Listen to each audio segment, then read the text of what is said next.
Вы смотрите новости, в студии Валерия Наумова. Здравствуйте. Коротко о главных темах выпуска.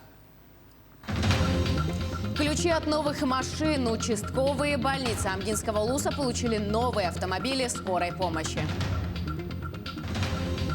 Добрая традиция. В Нейринге прошла осенняя ярмарка «Урожай года 2021». Расскажем об этом подробнее.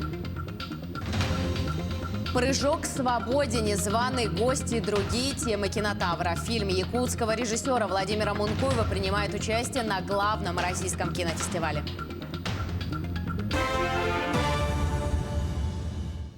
Завершился крайний день выборов. Сейчас в одном из избирательных участков столицы находится наша коллега Марфирина. Марфирина, здравствуй. Расскажи, пожалуйста, о порядке подсчета голосов.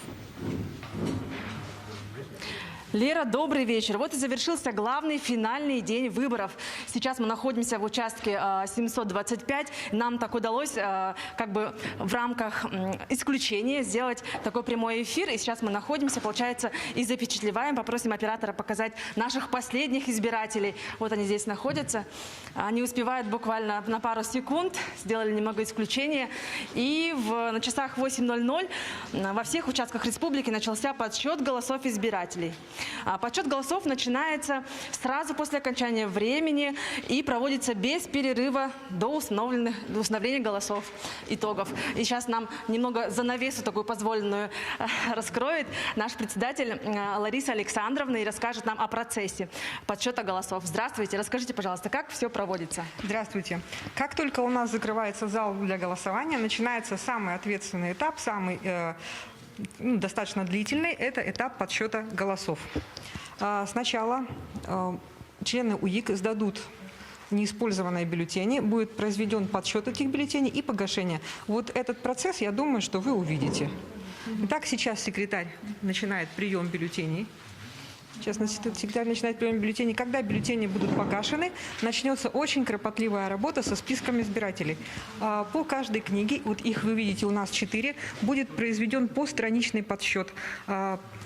Будут подсчитаны количество избирателей, внесенных в список, количество избирателей, исключенных из списка по разным причинам, то есть тех избирателей, которые у нас подали заявление на других участках, которые сменили место жительства. После этого мы подсчитаем количество избирателей, проголосовавших в помещении, количество избирателей, проголосовавших вне помещения. Все эти данные будут суммированы. И только после этого начнется самый интересный процесс. Самый интересный процесс – это процесс подсчета бюллетеней. Для начала мы вскроем сейф-пакеты, куда были перемещены бюллетени за первые 2 дня голосования, то есть голосование на дому и голосование в помещении. И только после этого мы смешаем все бюллетени и будем подсчитывать сначала по одномандатному избирательному округу, а потом по партийным спискам. Весь процесс займет примерно часа 1,5-2. Спасибо вам большое.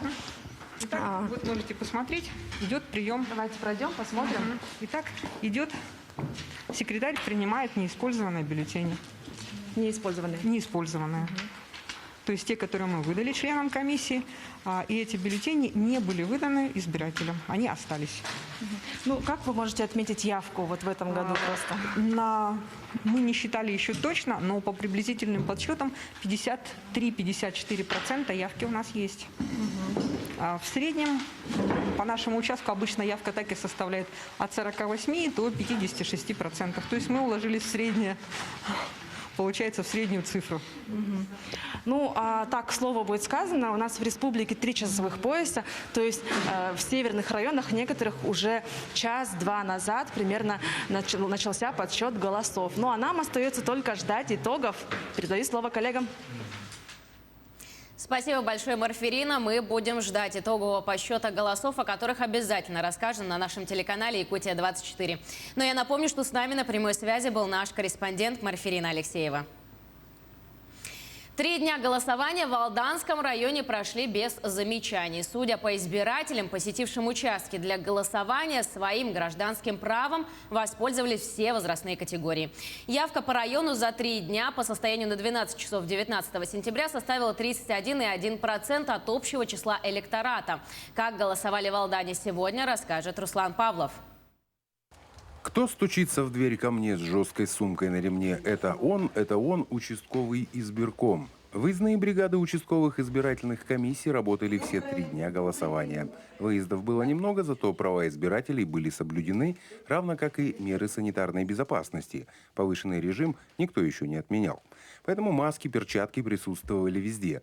На дому членов избиркомов и наблюдателей встречали радушно. На голосование надо идти, тем более сделали их 3 дня. Очень удобно для нас, для всех. Но по состоянию здоровья я не смогла выйти. Поэтому большое спасибо 14 комиссии, что они отозвались, приехали ко мне. Я очень благодарна. Я отдала свои голоса. Организовано прошло и досрочное голосование. Члены избирательных комиссий побывали в самых отдаленных, а порой и недоступных участках Алданского района.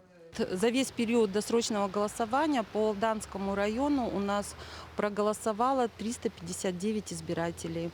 Конечно, многие участки создавали трудности. Допустим, был такой один маршрут, где у меня избирательная участковая комиссия номер 36 ездила на досрочку почти 2 суток. Но несмотря на трудности, они все это преодолели и дали возможность проголосовать нашим избирателям, которые находятся в труднодоступных отдаленных местах. Все 3 дня особую активность проявляли пенсионеры, производственные предприятия и студенты, которые организованными группами посещали участки для голосования. Избиратели идут очень активно с самого утра. Большой поток. У нас медучилище идет. Проголосовало уже более 135 человек. Возрастная категория в основном 2001 года рождения. Ребята подходят ответственно к своему гражданскому долгу. Хотелось бы их похвалить. Сегодня, в основной день выборов, все ждут итоговые цифры активности электората. Но это станет известно после подсчета всех использованных и неиспользованных бюллетеней. Впрочем, в Алданском районе самыми активными, пожалуй, станут томодцы, которые параллельно с депутатами Госдумы выбирали главу поселения. Руслан Павлов, Георгий Баранов, Александр Лукин, Алдан. 2 участковые больницы Амгинского улуса получили ключи от новых машин скорой помощи. На днях главному врачу Амгинской ЦРБ Михаилу Архипову в торжественной обстановке в городе Якутске вручили ключи от 2 новых машин скорой помощи. Машины приобретены по программе модернизации здравоохранения. Первыми ключи получили участковые больницы Самарсунского и Алтанского наслегов. Долгие годы они испытывали трудности при перевозке больных и анализов, так как старые машины все время нуждались в ремонте. Следует отметить, по этой же программе в ближайшие 4 года будут приобретены еще 8 новых машин скорой помощи. Вот эти машины предназначены для перевозки пациентов, передачи анализов и обслуживания медицинского работника на дому. В течение 5 лет мы еще дополнительно получим, кроме этого, 8 автомобилей. Это класс А. И в следующем году планируем дополнительно 2 реамобиля приобрести за счет модернизации здравоохранения. Сейчас вот работа ведется по документации. В Ленске закатывают в асфальт участок дороги возле храма. Это отрезок улицы Каландарашвили от кольцевой развязки до набережной. Общей площадью 1700 квадратных метров. Все контракты по асфальтированию дорог в этом году были заключены в поздние сроки. Поэтому на объект подрядчик вышел только в сентябре. На этом небольшом участке работает 5 единиц техники. Асфальт укладывают в соответствии с техзаданием в 2 слоя толщиной 8 сантиметров. Но материал мы заказывали с Ангарского НПЗ. Материал к нам пришел все строго по договору, то есть 4 августа наш контейнер пришел и был погружен в Киринский речной порт. Но в связи с чрезвычайными ситуациями, которые у нас тут происходили, да, межрегиональный ЧС, который был объявлен, наш контейнер в город Ленск поступил только 2 сентября. То есть это нонсенс, целый месяц он практически нашел с Усть-Кута до города Ленска. Школы республики получат свыше 80 автобусов благодаря федеральной поддержке. Об этом сообщил министр образования и науки региона Михаил Сивцев. Автобусы «Газели Пас» в северном исполнении поступят в школы до конца этого года. Это будет способствовать повышению качества образования, отметил министр. Он уточнил, что по поручению президента Российской Федерации Владимира Путина правительство России направит на эти цели около 165 миллионов рублей. К другим темам. В Харанском наследии Мегино Кангаласского района открыли бюст видному государственному и общественному деятелю Якутии Аялу Степанову. Свой путь становления Аял Степанов начинал с самого детства в родном Мегино Кангаласском районе. Именно там были заложены истоки его любви к родной земле и патриотические чувства гражданина республики. Аял Степанов был профессионалом, организатором аграрной науки и производства. Душой и сердцем Аял Иванович был истинным патриотом своей родины, своего села.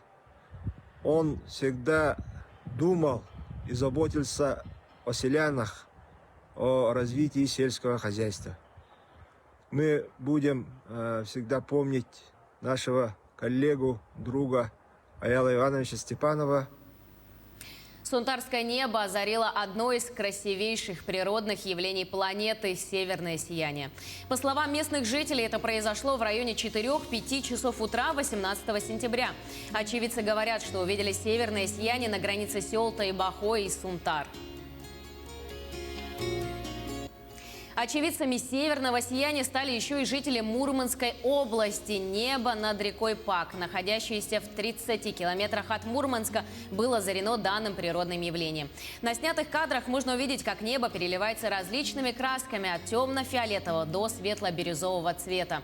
Северное или полярное сияние – это свечение верхних слоев атмосферы, обладающих магнитосферой планет при взаимодействии с заряженными частицами солнечного ветра. А в Нерюнгри прошла ярмарка «Урожай года 2021». Расширенная продажа сельскохозяйственной продукции, товары с огорода личных подсобных хозяйств. Об осенней ярмарке в материале наших коллег.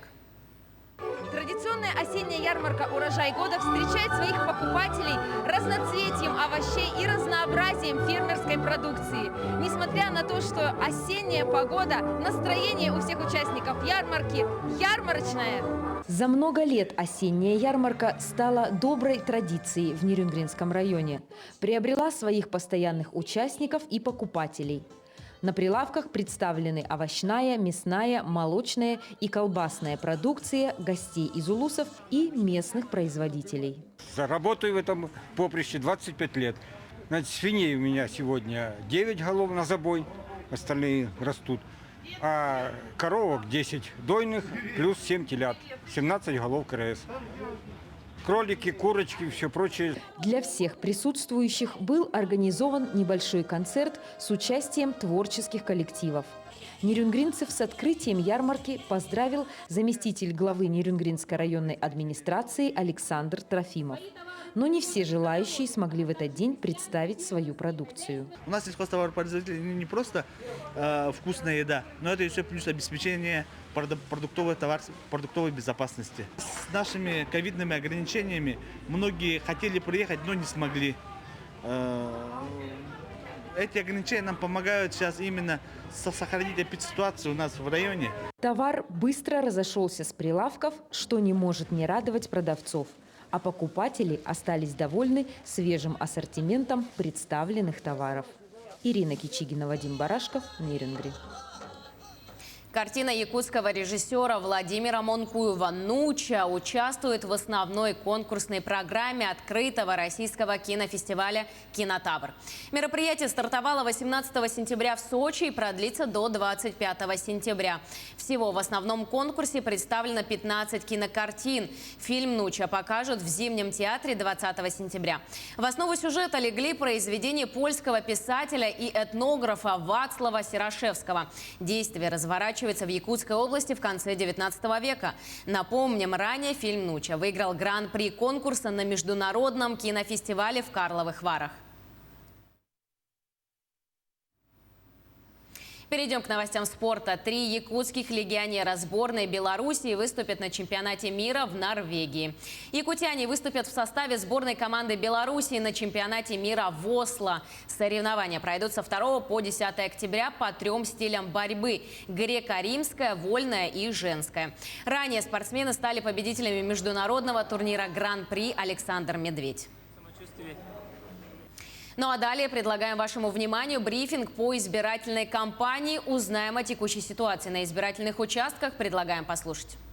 Евгений Николаевич, добрый вечер. Поздравляю вас с окончанием третьего дня голосования и в целом проведения выборов этого года. Расскажите, какие итоги сегодня мы можем рассказать нашим зрителям?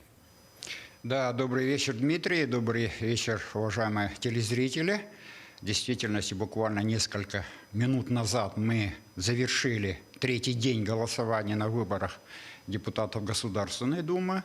Также в наших двух избирательных округах выборов дополнительных выборов депутатов нашего парламента и 76 муниципальных выборах, которые проходят в 29 муниципальных районах нашей республики. Мы сегодня приступаем всеминутно очень самому ответственному этапу. Мы сегодня через несколько минут, практически после тех процедур, которые обязаны сделать, приступим уже по счету голосов. По счету голосов по вышеназванным нашим выборам. Необходимо отметить, что в целом по Российской Федерации наши регионы начали завершать процедуру голосования. Наши коллеги, соседи по Дальнему Востоку уже 9 закончили. Буквально через несколько часов, буквально через 50-40 минут начнется уже к этой процедуре переходить наши соседи, иркутяне, Бурятская республика, Республика Бурятия и Иркутская область. С этой точки зрения я бы хотел отметить, что в соответствии с действующим законодательством мы, избирательная комиссия вышеназванных субъектов Российской Федерации, будем ждать итогов закрытия избирательных участков по всей стране, и только после этого начнем публикацию наших итогов голосования по тем или иным избирательным участкам и подводить итоги в целом по нашей республике. То есть мы имеем возможность, успокоим наших телезрителей, что к раннему утру, часов 7, мы уже наверняка сможем к раннему утру уже дать информацию об итогах голосования на тех или иных избирательных участках в пределах тех районов, где они находятся, и в целом будем оперативно давать информацию по мере обработки наших протоколов, которые подходят от наших избирательных участков. Необходимо отметить, что данная избирательная кампания прошла в условиях изменения нашей избирательной системы. И с этой точки зрения мы считаем, что она была очень интересной, конкурентной.